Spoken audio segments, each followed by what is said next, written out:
Europe 1. Vous écoutez Lionel Gougelot jusqu'à 9h, soyez les bienvenus. Et à 8h14, votre invité ce matin, Lionel, le député Renaissance des Yvelines, Carl Olive. Bonjour Carl Olive.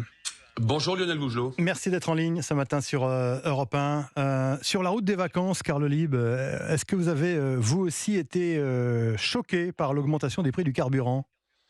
Oui, je l'ai été notamment sur les autoroutes. Après, ce que je constate, c'est que un certain nombre d'industriels, notamment des grandes surfaces alimentaires, font de gros efforts. J'ai pas peur de les citer, le Centre Clair, le Super U. Je le voyais hier où je suis à la Clusaz avec des prix qui défient presque toute concurrence, puisqu'on est à 1,90 € par exemple pour le samplon.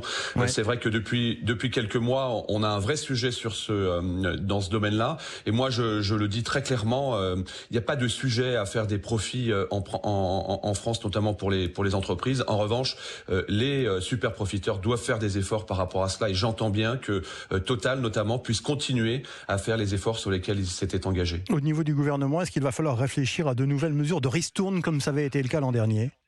Écoutez, je suis pas certain que ce soit la solution idoine systématiquement. Le fait d'ouvrir systématiquement le robinet, ça a duré un temps. Le quoi qu'il en coûte, on sait ce qui s'est passé au moment du Covid. En revanche, des incitations fortes doivent être envoyées en direction de celles et ceux qui ont la main sur ces sujets en général et notamment sur le sujet de l'essence en particulier. Les industriels, en tout cas les professionnels, disent que les prix du carburant risquent de continuer à grimper, notamment dans l'optique de la rentrée. C'est quand même une mauvaise nouvelle pour le porte-monnaie des Français à qui le gouvernement tente d'expliquer que l'inflation est en train de reculer légèrement quand même, non ? Oui, on peut pas tout non plus incomber sur les épaules du gouvernement. Je pense qu'il faut que chacun doit prendre ses responsabilités. Je crois pouvoir dire que le gouvernement les prend depuis plusieurs années maintenant. Le pouvoir d'achat, c'est le premier des combats que nous menons. Maintenant, encore une fois, oui au profit, non au super profit. Il faut effectivement dans ce pays que l'argent ruisselle sur l'ensemble des secteurs et à commencer par les consommateurs et les usagers des véhicules, parce qu'encore aujourd'hui, 7 Français sur 10 utilisent leur véhicule, pas simplement pour partir en vacances, mais pour aller au travail. Tout ça dans un contexte où le gouvernement n'est pas prêt de revoir la fiscalité des carburants. Emmanuel Macron aurait renoncé, Carl Olive, à faire inscrire dans le projet de loi de finances 2024 la réduction des droits de succession, une promesse donc qui ne sera pas tenue. Cela aurait coûté entre 3 et 5 milliards d'euros à l'État. Là encore, on parle de budget. Le gouvernement, l'État ne peut plus se permettre de tels cadeaux, en fait. C'est le constat qu'il faut faire aujourd'hui, Carl Olive. Je pense qu'il faut que nous soyons en responsabilité. Encore une fois, les finances de l'État ne sont pas un puissant fonds. On le voit bien, plus de 3 milliards de dettes. Je peux vous le dire, on aura un effort à faire de l'ordre de 15 milliards sur le prochain projet de loi de finances sur lequel nous allons travailler à partir de la rentrée. Il n'y a pas d'argent magique dans ce pays. Je crois que la France a été certainement le pays d'Europe qui a le plus protégé les Français pendant, non pas la crise, je dirais Lionel Gougelot, pendant les crises, ouais. Mais à un moment donné, il faut aussi que nous soyons vigilants à l'endroit de tous les Français pour continuer à maintenir la boussole qui est la nôtre, c'est-à-dire de ne pas augmenter les impôts et de faire en sorte que chacun puisse se retrouver, quel que soit son horizon social. Tout autre chose maintenant, Carl Olive, après un mois et demi après les émeutes, quel est votre ressenti sur le terrain ? Est-ce que vous, qui êtes avant tout un élu local, est-ce que vous pensez qu'une autre étincelle pourrait faire à nouveau exploser les quartiers comme on l'a vu à la fin du mois de juin et au début du mois de juillet ? Je pense qu'il faut d'abord être très humble par rapport à ce qui s'est passé parce que c'était totalement irrationnel. 2500 bâtiments ont été dégradés. Je vous rappelle que 60% des interpellés n'avaient pas de casier judiciaire. Ce qu'on a constaté sur le terrain, c'est l'ancien maire qui vous parle, c'est que c'était presque le concours de la courte paille pour savoir celui ou celle qui allait faire le maximum de dégâts qu'on allait pouvoir ensuite transposer sur les réseaux sociaux. Une fois qu'on a dit ça, je pense qu'il nous faut beaucoup plus d'humains au cœur de nos organisations. répression. Il faut que la répression vienne après la prévention, et on a des moyens de pouvoir le faire. La démocratie de proximité, il faut qu'elle soit en plein exercice, et c'est ce que font un certain nombre de collègues sur l'ensemble des 35 000 communes de France. Je vous donne des exemples que j'ai vécu moi-même à Poissy. Ouais. La prévention spécialisée, la police de proximité. Et là, par exemple, vous avez quelqu'un qui s'appelle Bruno Pomar qui fait beaucoup de choses dans les quartiers, lui qui est un ancien du RAID, avec les jeunes des quartiers. Les associations de quartier, évidemment, les référents de quartier, les associations de mamans. Tout ça, c'est de l'huile dans les rouages qu'on ne voit jamais au quotidien. Mais lorsqu'il y a des incidents, eh bien, on s'aperçoit, et notamment avec les bailleurs sociaux, eh bien qu'on est un petit peu plus apaisé qu'ailleurs. Je ne dis pas que c'est la solution idoine, mais une fois que tout le monde connaît les règles, alors oui, là on peut aller sur la répression sans aucun problème, et surtout ne pas avoir la main qui tremble au moment où il faut prononcer des sanctions. Mais vous savez, c'est ce que les maires font au quotidien lorsqu'ils, par exemple, c'est ce que j'ai fait à Poissy, pour des aides non obligatoires, je dis bien des aides non obligatoires, eh bien j'ai suspendu ou supprimé ces aides pour les délinquants mineurs qu'on retrouvait à 12 ans en brisant des abribus en pleine nuit alors que leur place n'était pas là. Et c'est parfaitement entendu par la population. Mais ça ne peut pas aller jusqu'à la suspension des allocations familiales pour les familles de délinquants. D'ailleurs, Emmanuel Macron, dans son interview au Figaro Magazine, a bien précisé qu'il était contre cette mesure. Hein. Et je vous parle bien d'aide non obligatoire. Est-ce qu'on ne pourrait pas aller plus loin, plus fort ?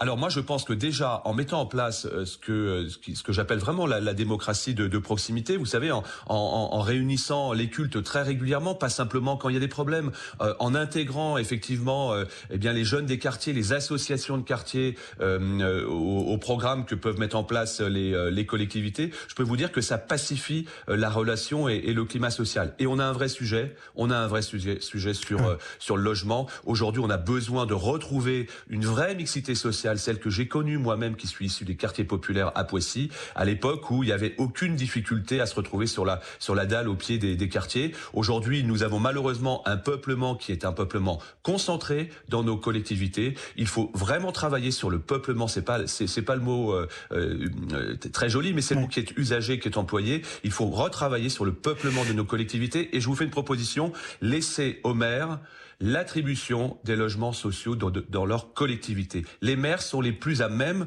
de savoir quels sont les administrés qui doivent habiter dans tel ou tel quartier. Plus généralement, c'est cette période post-émeute, si je puis dire. On a observé, vous l'avez vu également, la colère, voire le découragement des policiers.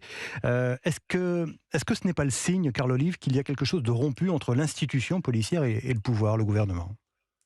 Je dirais d'abord que depuis quelques années maintenant, et le Covid et les gilets jaunes sont passés par là, on a une dégradation de l'autorité de l'État à l'endroit des pompiers, à l'endroit des élus, on pourrait en parler, à l'endroit des enseignants et à l'endroit des policiers. Vous avez totalement raison, et moi je veux leur rendre hommage. Si ce pays est comme il est aujourd'hui, et malgré tout ce qui se passe, et si ce pays tient debout, c'est bien parce que les policiers, les forces de sécurité, quelles qu'elles soient, nous protègent. C'est la première des libertés. Si les policiers n'étaient pas là, ce pays serait à genoux aujourd'hui. Mais les policiers sont fatigués, Carl Olive. Les policiers sont même désemparés par la façon dont ils sont traités, parfois par la justice ou par le... Alors attendez, on va peut-être pas tout confondre non plus.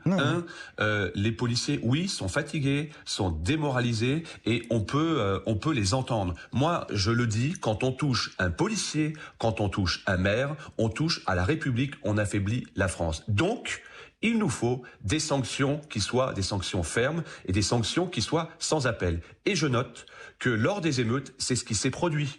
Et les Français se sont satisfaits, j'ai presque envie de dire enfin, que la réponse judiciaire réactive efficace était à l'ordre du jour, au même titre que l'esprit régalien qui était mis en place par le ministère de l'Intérieur et la Sécurité avec Gérald Darmanin. Et tant mieux.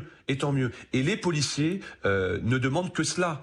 Les policiers, ils demandent aujourd'hui qu'on les considère à la juste mesure de ce qu'ils forment et de ce qu'ils réclament. Ce que je peux vous dire, c'est que à la fin du mois, l'Institut général de l'administration, l'autorité de régulation, a été saisi par Gérald Darmanin pour notamment les demandes des policiers sur la protection familiale, la protection juridictionnelle, sur les prises des frais d'avocat, sur les prises des frais médicaux notamment. Il y aura un rendu qui sera fait dirais, à la fin du mois, le ministre de l'Intérieur, Gérald Darmanin, s'est engagé. Et puis, il y a également une demande des policiers, et là, on va parler des députés, l'anonymisation des policiers pour que les noms soient retirés au niveau des procédures judiciaires, pour pas qu'il y ait de fuite publique sur l'identité des policiers avec un statut adapté et spécifique. Ça, c'est de l'ordre du législatif, c'est de l'ordre de l'Assemblée. Eh bien, nous allons travailler à l'Assemblée avec les collègues pour que nous puissions étudier ce que souhaitent les policiers. Mais les policiers souhaitent aussi quelque chose, qu'on arrête